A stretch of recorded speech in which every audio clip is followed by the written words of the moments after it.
Howdy y'all, this is AR Cavally. Welcome back to my channel. And as you can probably tell by my uh, cool shirt still, it's actually the same day. I'm just making a separate session right now for Hostile. Woo, woo, woo, woo. All right, there we go. That's enough fun with that for now. All right, so we were going to set up or figure out our inciting incident. So I'm going to, because we're on an Earth-based mission, and this is from Hostile Solo. All right, Campaign 6, Troubleshooting. And here's the general playthrough is, we're going to start off and, figure out where you're at. So you attempt to resolve the mission, and will take place anywhere in the world. Take your pick. Roll 2d6. Nexus City is kind of where I had initially meant it to be, but it doesn't really need to be. There's nothing there. It was just because it was kind of a detailed location in the supplement.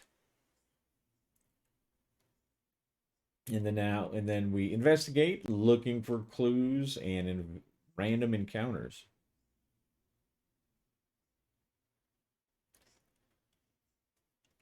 All right, so we have our encounter types, the types of NPCs, scenarios types or location types. Sorry, scenario sites that we might have to go, and investigate as we're going across, and some urban events, urban descriptions, the things where we're at, and corporate advertising if you want to, see the big the big Coca-Cola commercials if you're 2019, or the big 3D holographic naked ladies if you're 2049 kind of person. But let's see what our first actually, we're going to come up with a name of our chief, the person who sends us on missions. And I'm just going to use this. Who is it? Dana D. Jones. Oh, you know what? Yeah.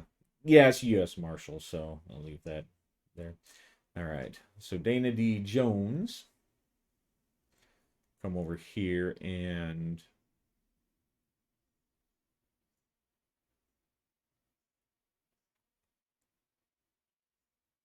just put it in the notes.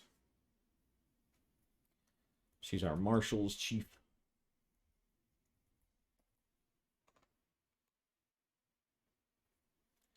Make our campaign notes here.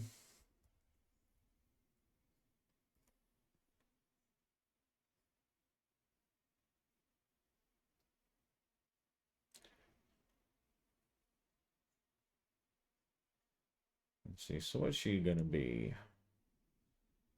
So I guess she will be, I'll make her the division chief. She's kind of our bossy boss type person.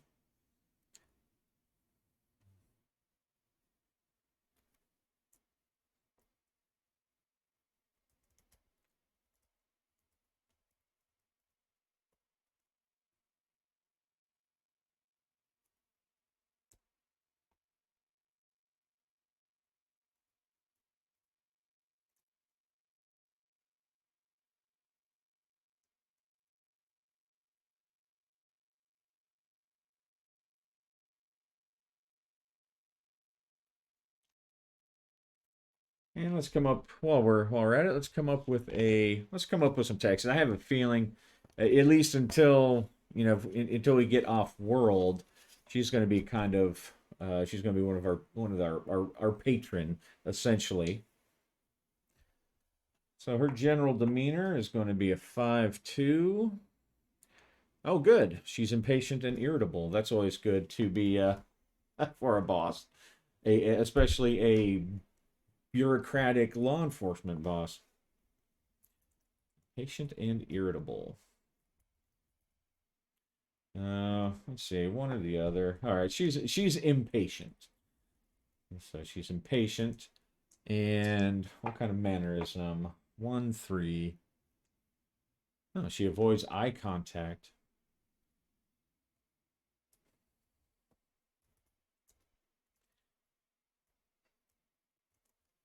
So I kind of, I kind of picture that as her doing a lot of eye rolling at her, at her people.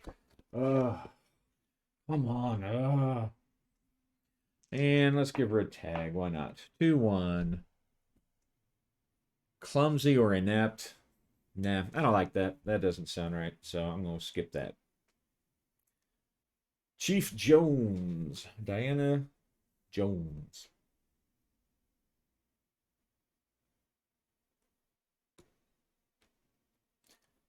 All right, now let's see where we're at. Because the U.S. Marshal is kind of around all sorts of different places. Um, my inkling is that they're assigned to a big city that already has some kind of marshal's office there. So they're not going to be um, like flown out of D.C. or anything like that. Well, I guess that's a possibility. Hmm. Well, let's see where it's at. If it's obviously somewhere that's not a CAS, then it probably will be flown out. But we'll see. Let's see. Where are we at?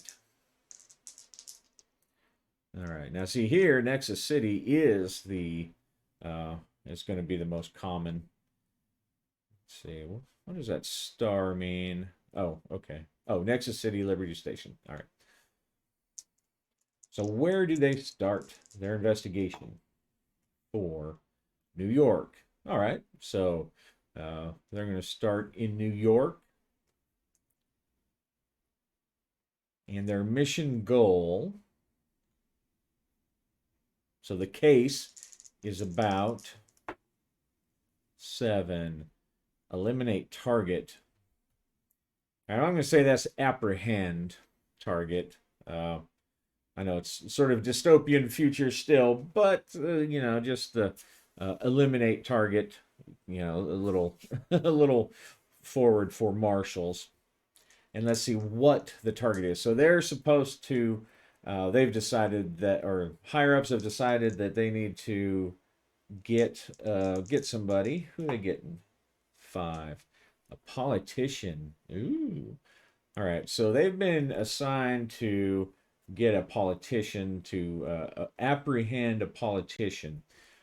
Since they're arresting him, obviously this politician is somehow involved with the CAS, probably an American if they're uh,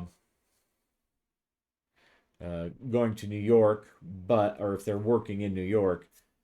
But you never know. Could be the UN. I don't know if the UN building is still there, but so they're going after a politician. How big politician? Uh, like local government or higher. Higher I roll. Okay, 1. So this is some kind of uh, like a city councilman or a district councilman, something low, but he's on the wanted list. So we're supposed to go find him. And what is his style? 6. Treacherous. All right, so he's a treacherous politician.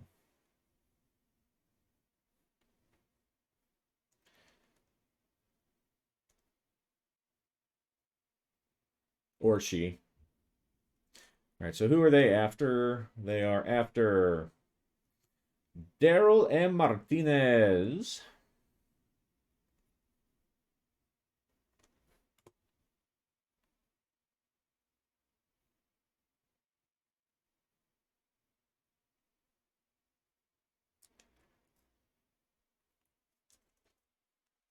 All right, so their initial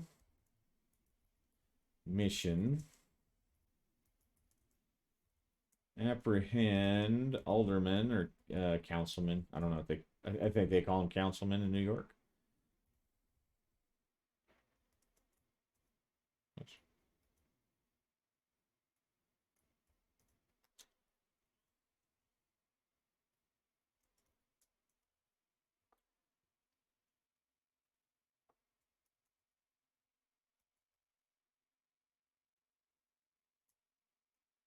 Let's see, treacherous.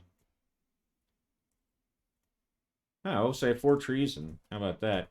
He's treacherous, so that's why the U.S. Marshals wants him. Maybe he was giving some information to, um, one of the other political blocs. I think that's right. So they have somehow found out that he is passing on information. He's in cahoots. He's basically acting as a double agent. They're going to go arrest him.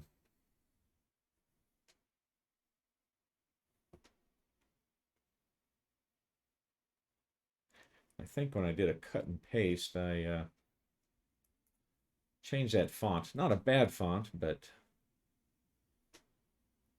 not the one I want.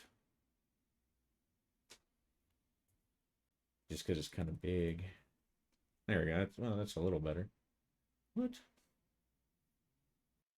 And we'll say that maybe he doesn't even know who he's working for. He's been selling them to a known cyber terrorist group, and uh, that's why the two agents assigned have computer abilities.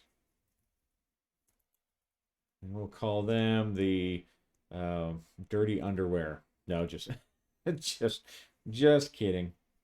Let's see. We'll call them the Bit Bucket. How about that?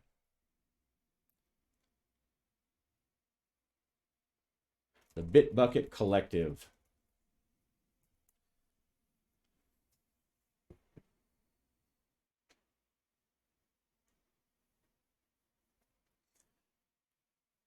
So Dana Jones summons them to her office when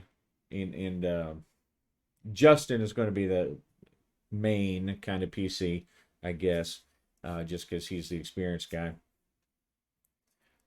He walks in, he sees Chief Jones sitting at her stylish, futuristic-y looking desk, and sitting in front of the desk already is a young marshal, a very young marshal, a rookie, and Justin already knows what that means.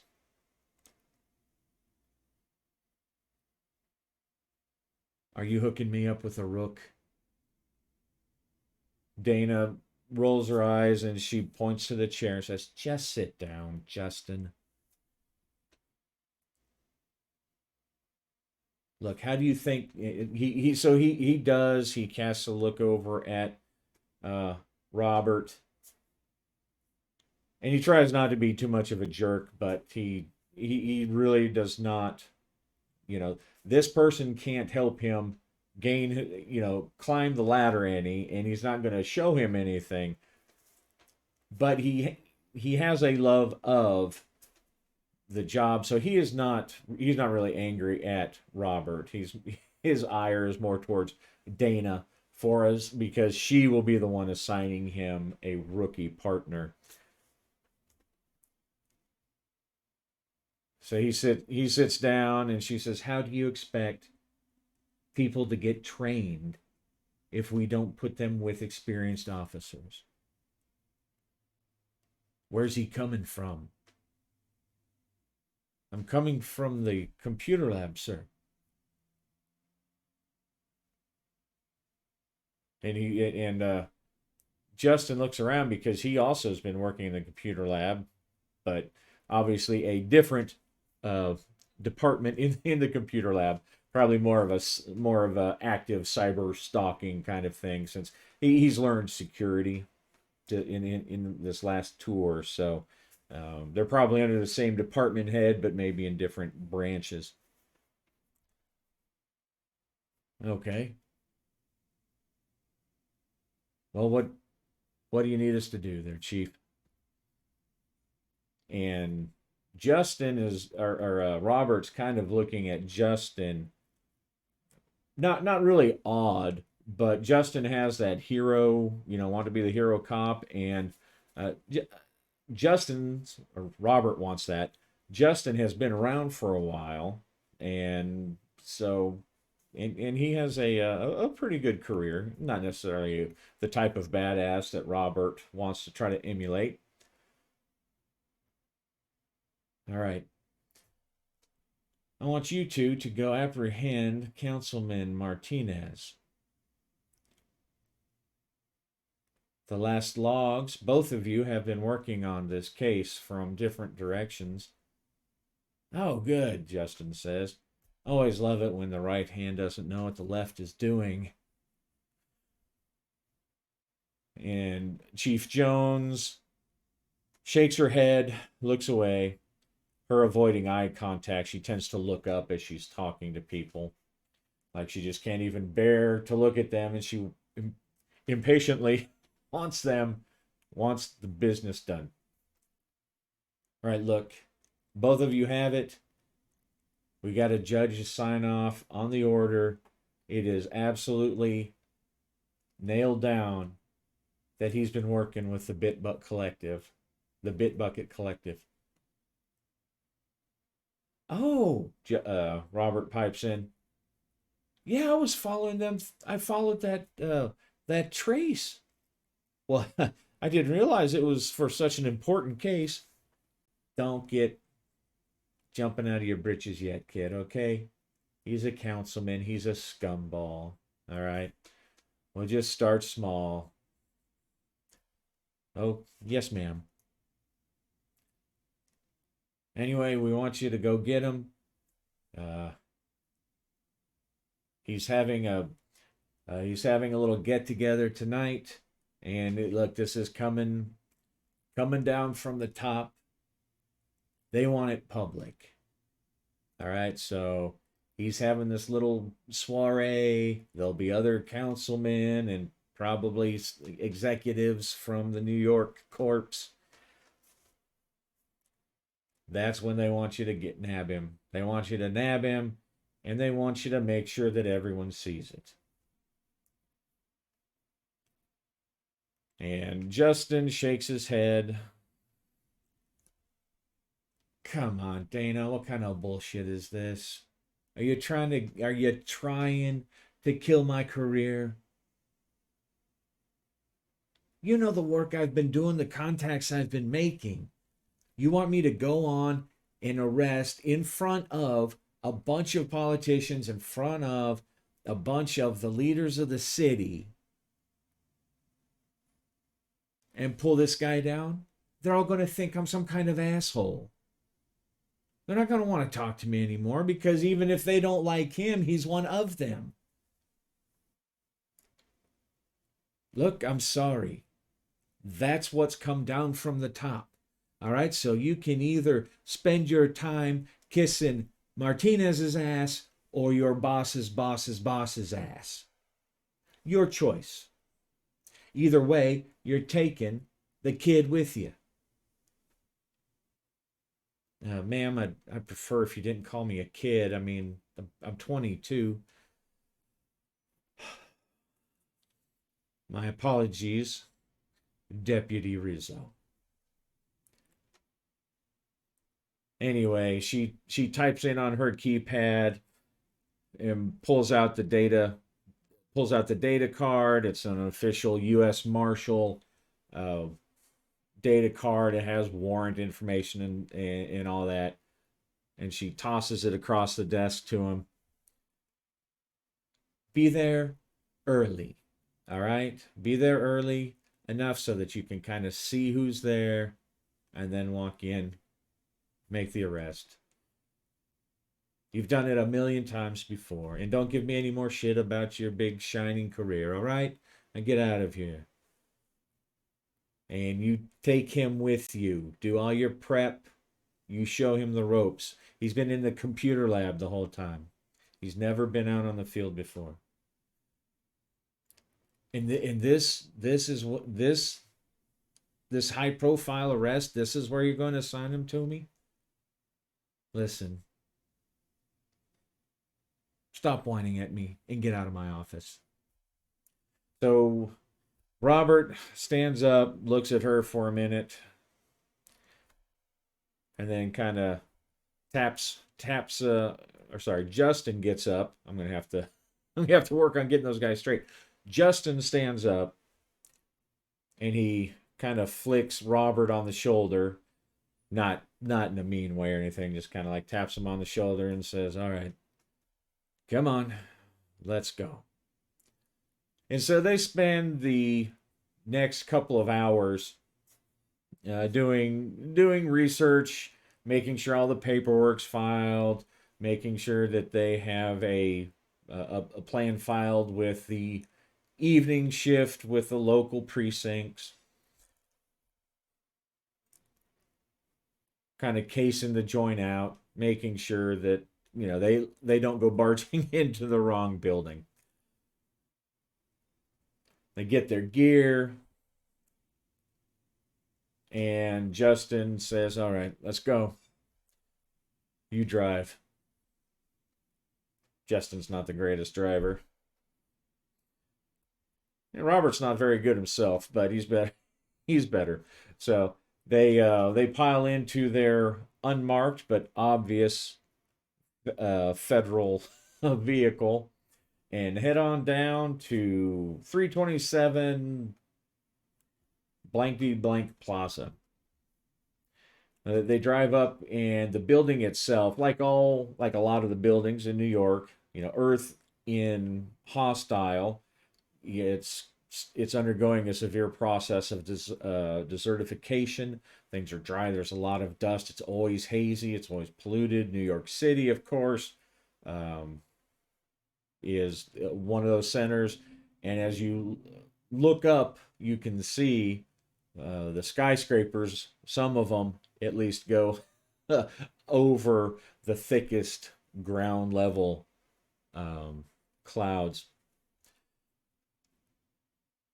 So they get to the building. The doorman at the front, obviously packing. More of he's not your grandfather's doorman. He's a security, big beefy bald security guy, obviously packing something in his jacket. "I don't know you. What do you want?" "Look, pal, don't give me any shit." And Justin pulls out his badge. "Yeah, your badge doesn't mean anything." And then he pulls out the warrant card and he hands it to the guard. The guard runs it through his little hand terminal, and he doesn't have a lot of details, just that the terminal tells him it's a valid warrant. And he hands it back to him, unimpressed. "All right, fine. They're up on 39."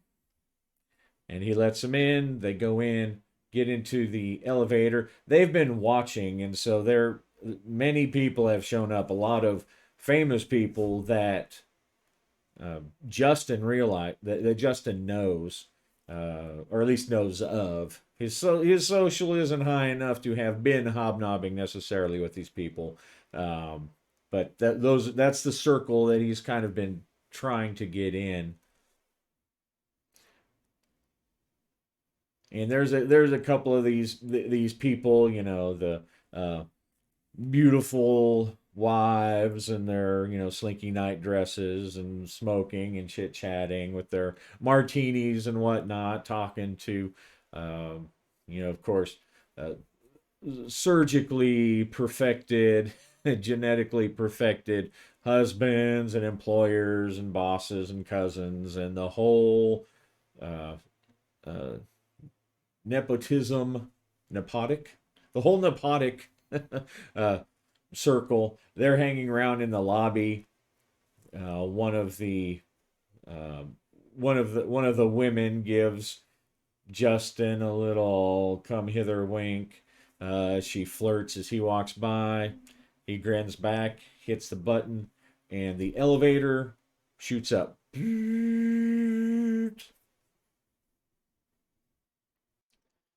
The elevator shoots up. It stops on 39, and out in the hallway, the door to uh, Councilman Martinez's uh, room, his flat, whatever is open, and there are more of the beautiful people, and every now and then there's some kind of toady or some kind of servant handing out drinks. And it strikes Justin that, you know, New York politics, like every big city politics going back for hundreds of years, is corrupt and slimy. But there are a lot of big names here for a relatively new councilman. Um, so that catches Justin's eye. They walk in. Some of the other guests, of course, all swanky and sparkly in their perfect cut suits, smoking their imported fine cigarettes. They part ways and they laugh and giggle and basically pay them no mind. He looks around for a while. He doesn't see Martinez anywhere. And finally, he grabs one of the uh, serving serving people who's got the tray of drinks and caviar on there. Says, "Hey, where's Councilman Martinez?" "Oh, sir, he's entertaining in the back room. I don't think he wants to be disturbed." "Yeah, which back room?" "I don't think I'm supposed to." And he pulls out his badge. "Yes, you are. Okay." Oh, yes, sir. He's back that way. Second door on the left. That's his office. He entertains bit. Oh, thank you. Is there anybody in there with him? I think there was, but I'm not sure, sir. I've been very busy. All right. Thanks, buddy. And so they walk down they push their way through. It's very crowded in here. Like I said, a lot of rich people. Pushes his way down the passage, down the hallway to the door, and just leans in a little bit.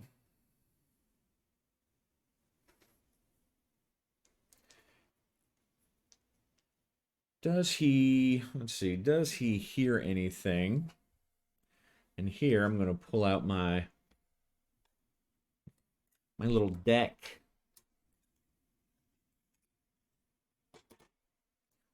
This guy. Give it a little shuffle. And in fact, these cards, they have like a "what do you hear" prompt on it. So let's see what it says. The whump of spinning blades.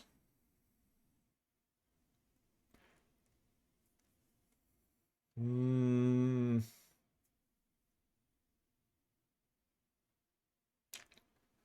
Well, I don't know about that one. The whump of spinning blades. That sounds like it almost be a little industrial.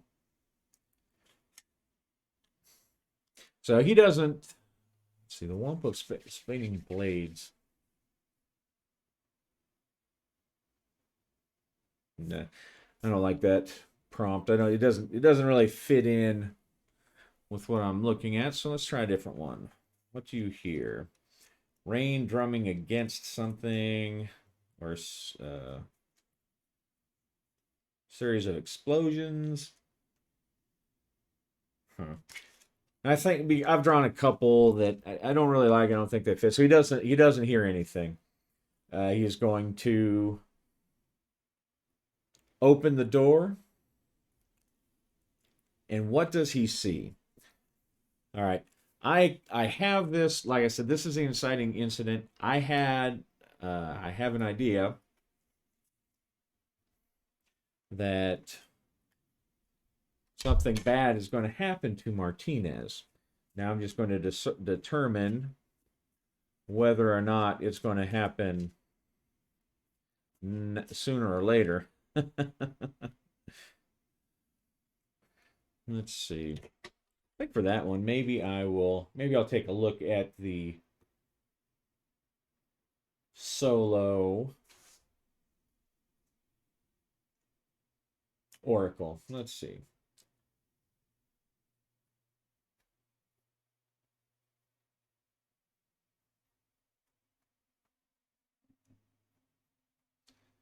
All right, where are we at?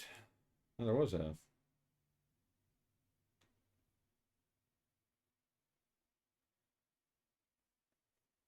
Yes, no questions. 53.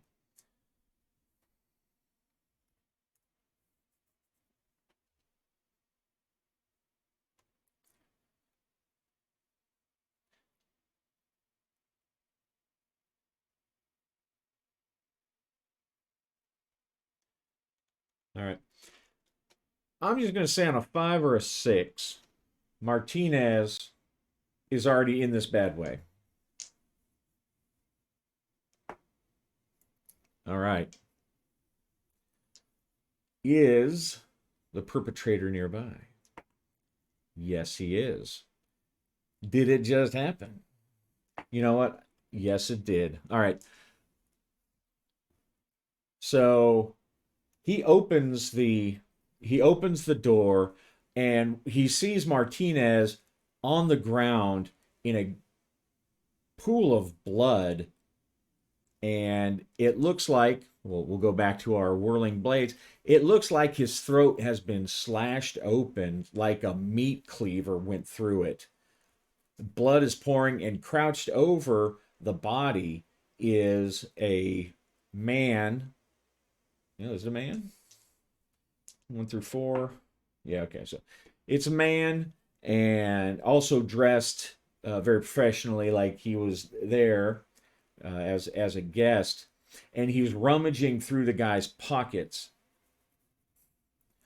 And he looks up and he sees them, and he's going to immediately leap at them. And he still has this bloody knife. So we're going to go right away. We're going to go into a combat, but there's no. They are close enough that this guy is going to get there before he can draw his weapon. So we're going to set up a combat right off the bat. How about that? A good chance for my characters to get killed in the first scene. All right. So we're going to, like I said, we're going to use the actual. We're going to use the rolls, and because they're so close, I'm not going to try to set up a map. In a lot of cases, I actually do prefer a theater of the mind fight. So our encounter range is right there, 3 meters or less. Well, it might be a larger room. So let's use our encounter table here. So it's 2 die 6. It's the inside of a building. So 2 die 6 minus 5. If it's a long range, that'll just mean it's like a big building, and maybe it's one of those like Vladimir Putin tables that's like, that's like 50 feet long, and they're at the far end of it. So 2 die 6 minus 5. All right, so they open up, and it's more of a cozy, or it may actually be a larger thing, but they're just right inside the door. This guy obviously didn't think about locking the door, um, which was not not bright, but sometimes things you got. All right. So hostile uses group perception mechanic. All right. So they both could possibly be surprised because he's just expecting to pull this guy out, and make sure that everyone sees him. Get Frog marched out there like like he was Trump, and all the people want to see somebody powerful get Frog marched out in cuffs. Um, all right, so I'm not going to say either one's an ambush. Okay, so the distance is short, so initiative 8 plus.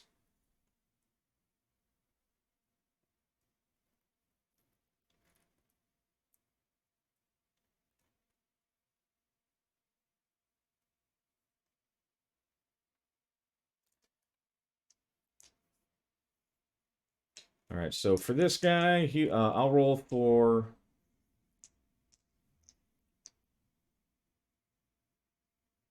All right, I'm gonna say because he wasn't expecting, so I'm gonna say they're kind of both surprised, and then are both going to act at the same time.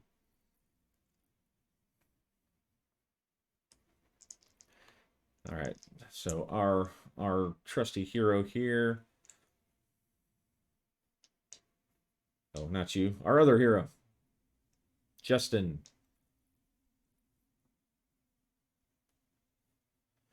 All right, so I'll give him a +1 for his dexterity because he's quick on his feet.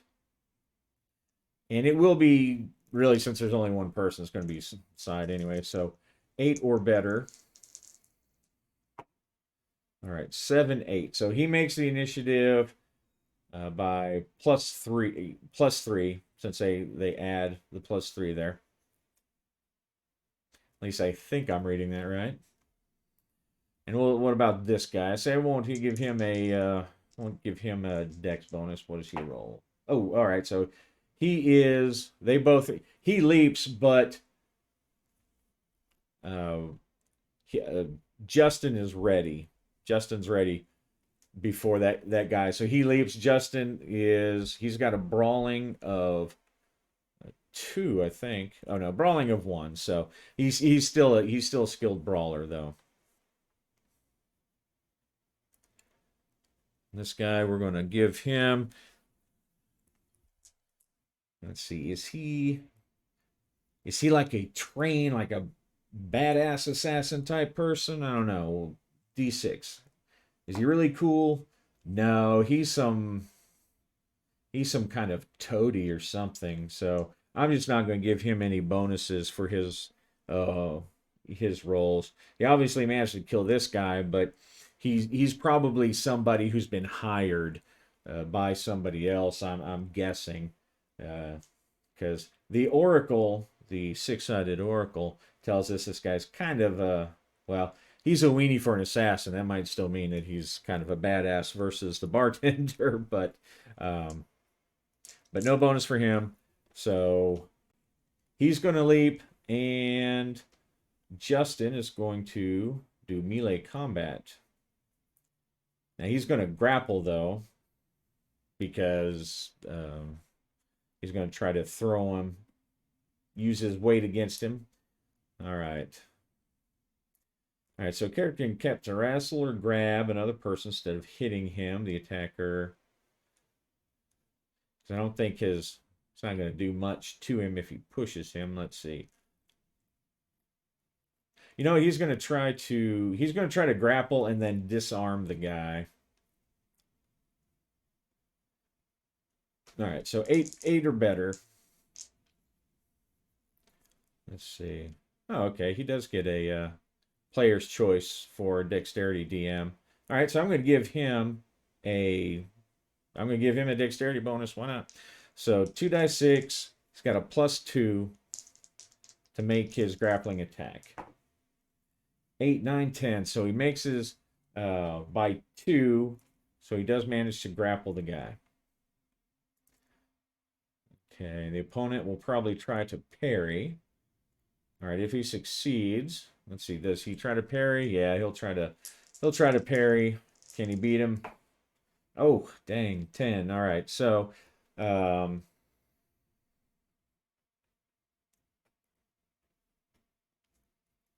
right, drag. So he catches him, and he stops.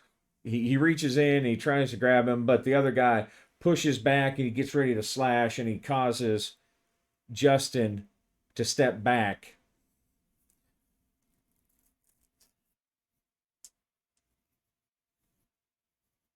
And I'm going to, because the guy's a rookie, and because he's like really in the hallway, he doesn't even really see what's going on. He's going to have to pass. I'm going to make him roll a kind of a composure type roll to see if he just sits there staring wide mouth. I'll give him a intelligence roll to see if he can actually come in and help. Yep. All right. So this first turn, he's like, "What? What?" He's staring, and then they're fighting, and he's like, "What?" All right. So now this guy is going to attack.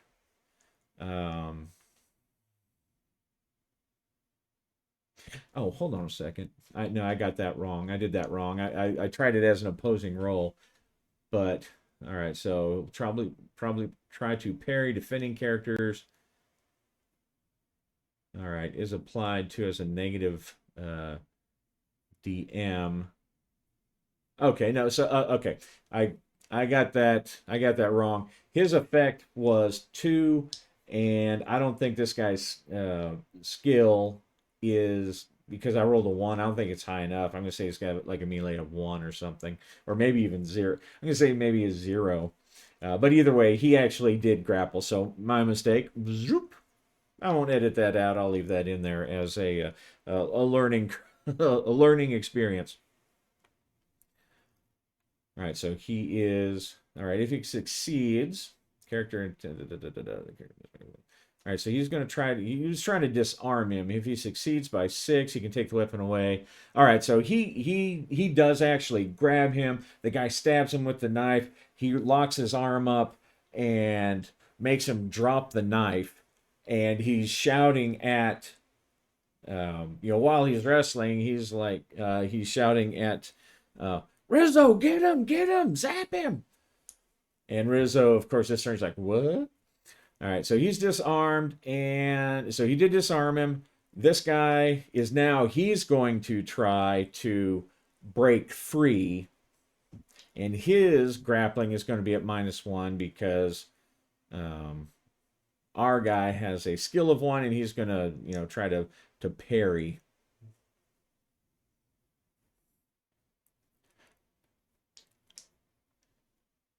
Let's see. Oh, okay. I'm going to change the brawling to Dex here real quick, so I don't forget in the future. All right, Dex +1. All right, does the guy break out? Is my camera? God bless it.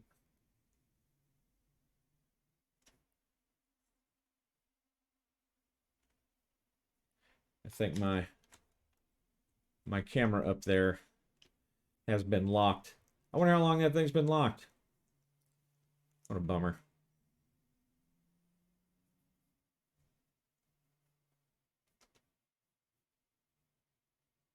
There's just, I swear, I thought I think I've overcome the audio issues I was having, and now I've got another camera issue. All right. Well, at least I was narrating, so. So this guy, in order to break loose, he actually needs to roll a 9 or higher. Nope. So he does not break loose, and he and Justin stay in the grips. All right. So next turn we'll just keep this the same initiative. I think the order of combat, player characters act first, then the NPCs. So I'm probably not going to stick to that all the time. I sometimes like to mix up initiative, maybe not every turn, but.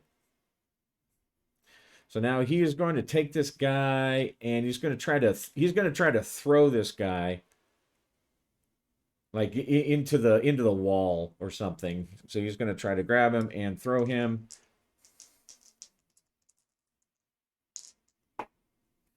8, 9. All right, so he gets it, and he's going to throw this guy for 6 points. All right, what's this guy's endurance here? 7. All right, so I'm going to give the bad guy 7s down the board.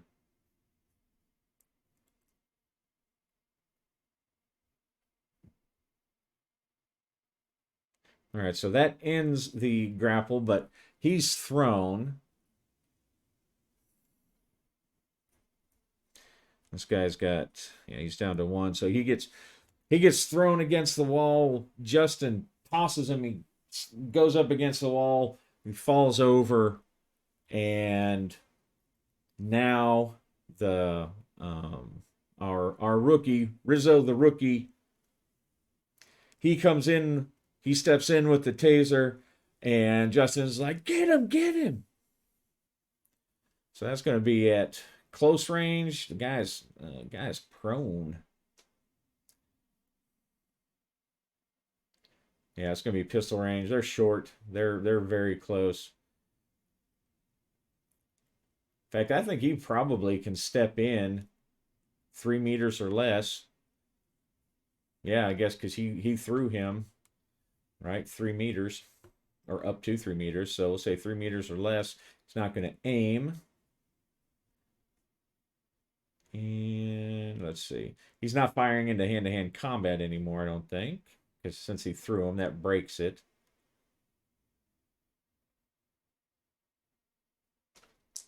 All right, so +2. That guy, he's got a gun combat of 1. All right, 5, 6, 7, 8. So he just barely gets the guy.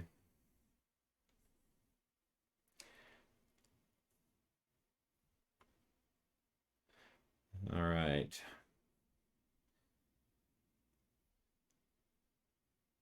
Now this little thing here. So he hits, and let's see. When hit by a starting gun, the target makes an average endurance roll with a DM equal to the damage roll. Okay, so 2, so not a lot. Let's see. All right. So in fact, unfortunately in this case, I'm going to rule that the prongs, they don't actually get through his clothes to zap him. So it deploys, but it's a failed deploy because he only did 2 points of damage, and it says subtract the armor. This guy is wearing like concealed armor, but being thrown, your armor doesn't stop that. I think that's right. Anyway, that's how I'm going to play it, since he got thrown into his head. All right, so the 2 prongs stick, but the guy ignores him, and he gets up, and let's see. He doesn't have his knife. He knows the jig is up, so he's going to try to bowl his way through out into the hallway and take off.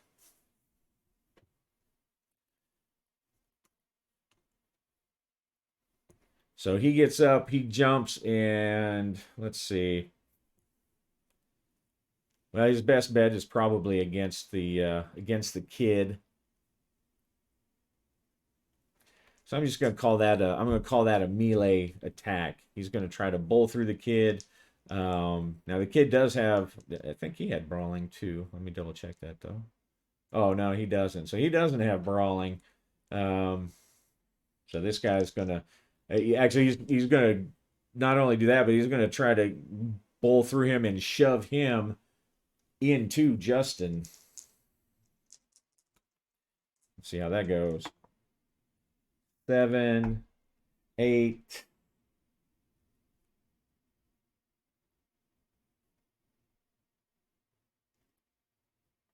Well, now I can't remember if I gave him a 1 or not, and I don't really want to go back and look at the video. Let's see. I think maybe I did. Well, even if I didn't, because it's going to make it more interesting, I did. And so he's going to he gets up, sweeps the ineffective prongs and wires, and he shoulder rams into old Rizzo and knocks him into Justin and bolts outside. So let's see. Since he's not really trying to hurt him, I'm not gonna make Rizzo take any damage. Let's see, but he is. I'll just treat that as a grappling, where Rizzo gets knocked prone, and I'm gonna give Justin a standard dexterity roll to see if he can avoid from getting knocked over. Oh, okay. So he gets tangled up. He gets ready. He's expecting Rizzo to move, to not just stand there like some rookie. And then he realizes, why would I expect him not to stand there like a rookie when he is a rookie? uh, and so this guy gets up, he shoulders Rizzo back. Rizzo falls prone, and as he's falling prone, he flails and falls back into Justin, who also he doesn't like, who also ends up falling prone as his partner falls on top of him, and he's like, "Get up, you idiot!" And he's trying to push. He starts pushing Rizzo up, and Rizzo's trying to get up, but every time he's about to get up, Justin's shoving him, and so now the chase is on. And I think at 50 minutes, I think that's probably a good place to stop as the as screams and curses as this guy starts running through. They're like, what? You know, they don't know anything that's happened. But he's guilty of something far more criminal. He's messing up the party. And Justin and Shank. Maybe I should call him Shank. Yeah, that sounds kind of cool, like Shaft. Shank. Uh-huh. Yeah. Justin gets up and he bolts out. Rizzo following closely with Stunner still in his hand. And they get out. People have been knocked over, pushed out of the way, and they see him heading towards the exit. And we'll stop it there, and we'll start the chase next time around. Might even be later today. You can tell by if I'm wearing the same shirt or not. Anyway, thanks for coming along, and happy gaming.